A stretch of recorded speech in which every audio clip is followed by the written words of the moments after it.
Why don't we get into the big topic, of course? And firstly, we will start with a preview of the Adelaide Test match, the second Test match. India comprehensively winning the first, and Australia biting back very hard in this day-night fixture. Started off with India getting rolled for 180 thanks to Mitchell Starc taking 6 wickets and a wicket on the first ball.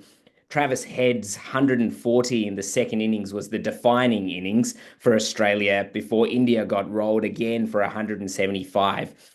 Thanks this time to a Cummins fifer, and just a small total to wrap up a 10 wicket win for Australia.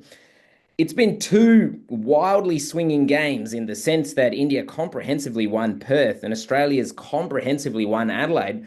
How do you feel about how things have gone so far and in regards to the Adelaide Test?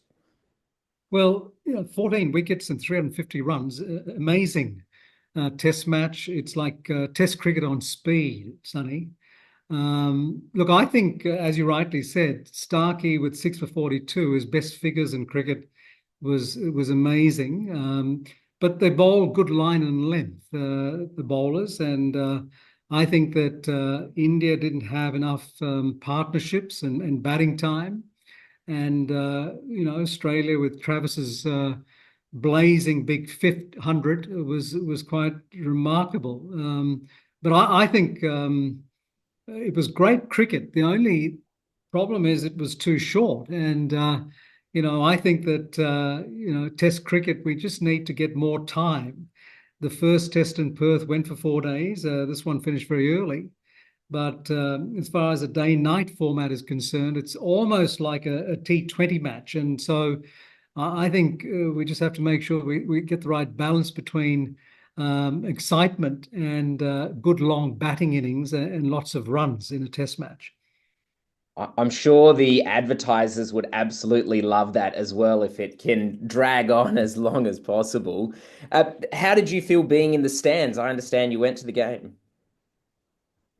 Great atmosphere. We had very good crowds, in excess of 50,000 on each day. And in fact, on day three, we had about 33,000. So really very, very strong interest.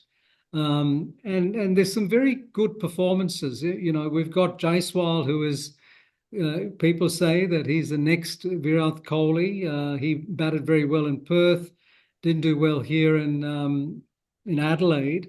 And of course, Bumrah has attracted a hell of a lot of attention. He's got the measure of, I would say, the top 5, 6 batsmen on the Australian side. So there's a lot of interest from the viewing public. And Adelaide, puts on a great show. So all in all, good atmosphere. And there's a bit of spice in the match, Sunny, as you know, between Siraj and Head, which I think adds to the interest factor, and I'm sure that'll be carried through to the Gabba as well. Absolutely. The Australian method of playing, of course, is with a bit of emotion. And the first test maybe was a little placid. The teams know each other well. They're very friendly with each other. But it was somewhat nice as a fan to see that there is a bit of anger, a bit of bite, and as those emotions, as you mentioned.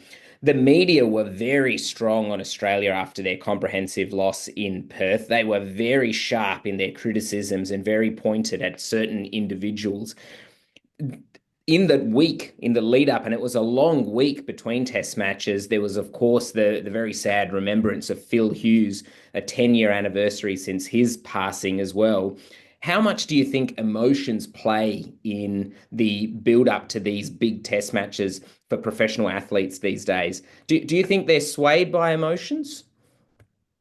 I think with the advent of IPL, the training, the bowling, batting, the fielding, the approach to the game has become far more professional.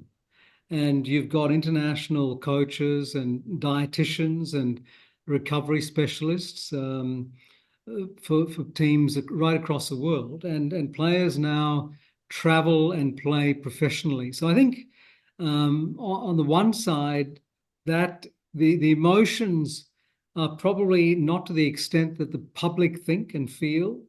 I think the emotions are more in the public domain, but as far as the players are concerned, it's back to business. And the biggest change of IPL and the other 2020 leagues, Sonny, is the focus on data and data analytics.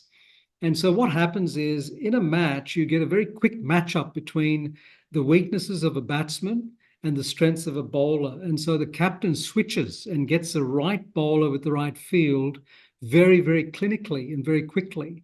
And so really the players don't have time for emotion. They've got to click into the right sort of frame of mind and understand exactly what the bowler is trying to do.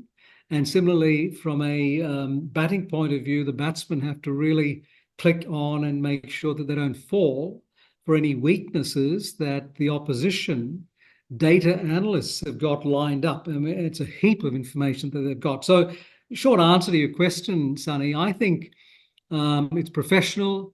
They get on that field, they cross the white line, and it's all switched on, and they're down to business straight away.